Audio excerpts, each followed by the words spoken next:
Hello friends, welcome to my channel. Please channel को subscribe कर लीजिए। जो सर जी होते हैं वहाँ से देख रहे होते हैं, उन्हें बस इंतज़ार होता है कि मुस्कान अपनी सच्चाई बता दे और गायत्री से कह दे कि वो शादी नहीं कर सकती क्योंकि वो एक नाचने वाली है, कोठे वाली है। ये सच्चाई जो है वो बताने वाली होती है। तभी रौनक कहता है कि मुस्कान चाहती है कि मैं सबके सामने उससे माफ़ी मांगूँ।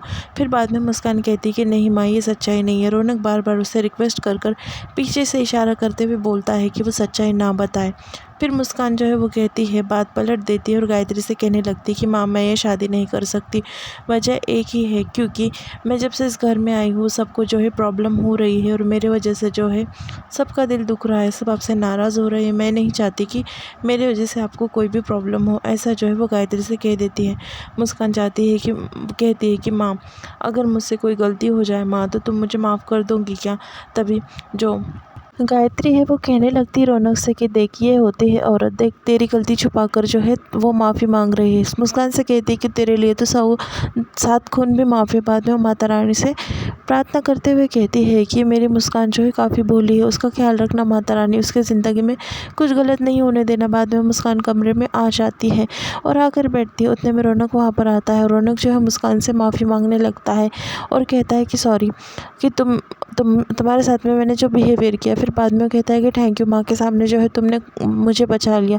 तभी मुस्कान कहती है कि सॉरी बोलने की कोई भी ज़रूरत नहीं है तुम्हें, वैसे भी तुमने जो है सबके सामने मुझे थप्पड़ मारा। फिर वो कहता है कि मुझे समझ में नहीं आया, एक बात बताओ, जब मैंने तुम्हें पहली टाइम जो है देखा था कॉलेज में, तो बस तुम मेरे दिल में बस गई थी, तुम मुझे अपनी अपनी से लग रही थी। और जब मैंने तुम्हारी सच्चाई जानी तो मैं उस सच्चाई से इनकार करता रहा कि तुम ये हो ही नहीं सकती, तुम उस जगह से हो ही नहीं सकती, क्योंकि तुम मेरे दिल में बैठ गई थी और मैं तुमसे प्यार करने लगा था। और जब मुझे पता चला कि तुम जिस जगह से हो, तब मेरे दिल में से तुम उतर गई और मैं खुद को कोसता रहा मुस्कान। तभी मुस्कान कहती है कि इंसान के हाथ में नहीं होता कि वो कहाँ से है और क्या करता हूँ, उसके हाथ में तो ये होता है कि वो कितने आगे बढ़ सकता है। फिर बाद में वो कहती है कि मैं तो चाहती थी कि मैं मेरे मम्मा का जो है सपना पूरा करूँ, आगे बढ़ूँ, पर ऐसा कुछ भी नहीं है। ना मम्मा है और ना मम्मा का सपना बचा है, मैं तो कहीं और ही हूँ। तभी रौनक कहती है कि रौनक कहता है उससे कि तुम्हारी मम्मा मिल गई है। तभी मुस्कान एकदम खुश होती है और रौनक का हाथ पकड़ लेती है। वो कहती है कि कहाँ है मेरी मम्मा, कैसी है वो, किस हाल में हो, चलो मुझे लेकर चलो मेरे मम्मा के पास।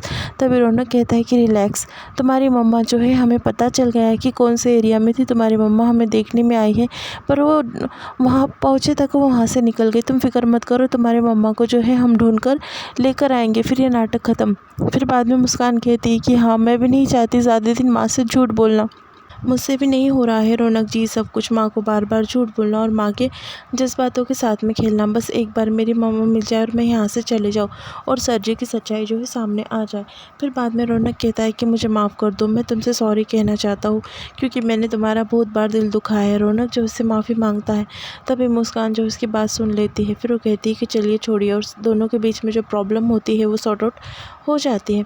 फिर बाद में वो कहता है कि साला मैं टेंशन में हूँ कि इस शादी को कैसे रोका जाए और माँ के सामने सच भी नहीं बता सकता। मुस्कान कहती है कि वैसे सब रस्में तो हो रही है, एक काम करते हैं हम शादी कर लेते हैं, उसमें हर्जी क्या है।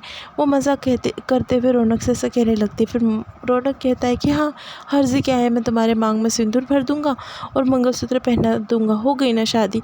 तभी मुस्कान कहती है कि मैं मज़ाक कर रही थी। तभी रौनक कहता है कि हाँ, मैं भी कौन सा सच बोल रहा था, मैं भी मजाक कर रहा था। दोनों के बीच में जो है हंसी मजाक होने लगती है। बाद में रौनक कहता है कि तुम फिक्र मत करो, वैसे कल हमारी शादी नहीं होगी और कल तक जो है मैं तुम्हारी मम्मा को ढूंढ कर ला लूँगा और सारी सच्चाई बता दूंगा। नहीं बता पाया तो सबके सामने माफ़ी मांग कर ये शादी नहीं करूँगा।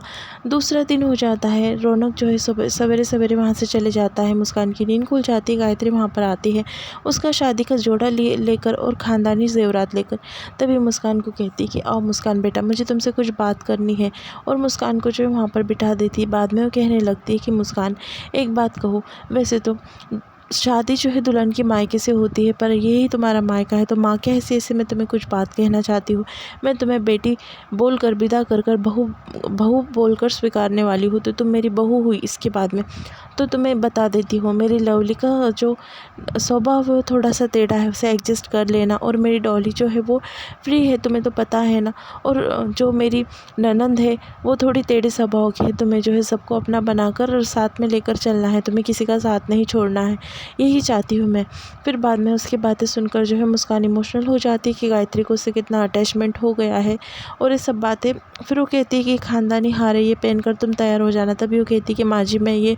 फिर दूसरी तरफ रौनक जो है वो गायत्री का वो आरती का फ़ोटो लेकर, मुस्कान की माँ का फ़ोटो लेकर सब तरफ घूम रहा होता है और सब जो उसकी पलटन होती है वहाँ यहाँ वहाँ फैला देता है और सीसीटीवी फुटेज ढूंढने लगता है कि गायत्री कहाँ पर गई। फिर बाद में उसे सीसीटीवी फुटेज दिख जाता है, वो एरिया का वो चप्पा चप्पा छान मारने लगता है। वहाँ पर जो है जया होती है। तभी जया को रौनक फ़ोटो दिखाता है और पूछने लगता है कि ये जो है इसी मोहल्ले में देखी गई है, क्या आपने इसे देखा है? कि तभी जया तुरंत वहाँ से निकल जाती है, नहीं देखा बोलकर। दूसरी तरफ शादी की तैयारियाँ हो रही होती है। सुजैन जो है वहाँ पर मेकअप आर्टिस्ट बनकर वहाँ से आ रही होती है। सरजी जो है वो फ़ोन पे बात कर रहे होते हैं। तभी सुजैन की और सरजी की टक्कर हो जाती है। सरजी सुजैन से पूछने लगते हैं कि आप कौन? तभी सुजैन जो है बंगाली भाषा में कहती है कि अम्मी मेकअप करने आई हो। ऐसा कहकर जो है ऊपर जाने लगती। सरजी कहते हैं कि ठीक है। सरजी इतना गौर नहीं करते क्योंकि वो फ़ोन पर बात कर रहे होते हैं। सुजैन जो है सबकी नज़रों से बचते हुए मुस्कान तक पहुँच जाती है। मुस्कान जो है वहाँ पर रो रही होती है, उसकी मम्मा को याद कर रही होती। तभी सुजैन वहाँ पर जाकर खड़ी हो जाती है और सुजैन जो है मुस्कान को कहने लगती कि मैं तुम्हारा मेकअप करने के लिए आई हूँ। तभी मुस्कान जो है सुजैन की आवाज़ पहचान लेती है। सुजैन उसके मुँह पे का कपड़ा काटती है और सुजैन और मुस्कान एक दूसरे के गले लग जाते हैं। दूसरी तरफ हनुमान जो है वो कहने लगता है कि आज जो है पता नहीं चला दूर वाली मैडम की मम्मा का तो तुम्हारी शादी जो है हो जाएंगी उनसे और तुम नाचने वाली से शादी कर लोगे और सारी ज़िंदगी भर जो है पछताते रहोगे। तभी हनुमान के ऊपर वो काफ़ी गुस्सा हो जाता है और कहता है कि चुप रहे, मैं मेरे बातों को सुलझा दूंगा, तेरी वो गलती की वजह से सब कुछ हो गया। जब तू जाकर जो है वो पकड़ लेता दूर वाली मैडम की मम्मा को तो ये सब कुछ होता ही नहीं। रौनक याद करता है कि कैसे कैसे उनकी रस्में आगे बढ़ी थी और मुस्कान कैसे नाचती थी कोटे पे। ये बात याद कर कर कर उसे काफ़ी बुरा लगता है। ये सब कुछ बात उसे याद आते हैं। हनुमंत को तो भेज देता है बाद में और चाय का ग्लास जो उसके हाथ में होता है वो ज़ोर से फेंक कर फोड़ देता है। सोच लेता है ऑप्शन कि उसे क्या करना है। बाद में सरजी जो है वो कमरे में आराम से बैठे होते हैं। तभी रौनक जो है सरजी के फ़ोन पर फ़ोन लगाता है। तभी सरजी कहते हैं कि क्या बात है, आज हमारे बचपा ने हमें याद किया है, कोई बात है क्या? तभी वो कहता है कि मुझे आपसे मिलना है। सरजी कहते हैं कि नहीं मिल सकते बचपा, क्योंकि यहाँ पर जो तुम्हारी शादी की तैयारी चल रही है और तुम बाहर क्या कर रहे हो, आ जाओ तुम भी यहाँ पर। तभी रौनक कहता है कि मुझे आपसे अभी के अभी मिलना है, प्लीज़ मेरी बात को समझो। सरजी जो है थोड़े एटीट्यूड में बात करते हैं और कहते हैं कि नहीं मिल सकते। तभी रौनक इमोशनल होकर कहता है कि पापा। तभी सरजी के हाथ में का कप जो है नीचे आ जाता है क्योंकि रौनक ने इतने दिनों के बाद सरजी को पापा कहा है और रौनक रोने लगता है फ़ोन पर। यहाँ पर एपिसोड जो है वो ख़त्म हो जाता है।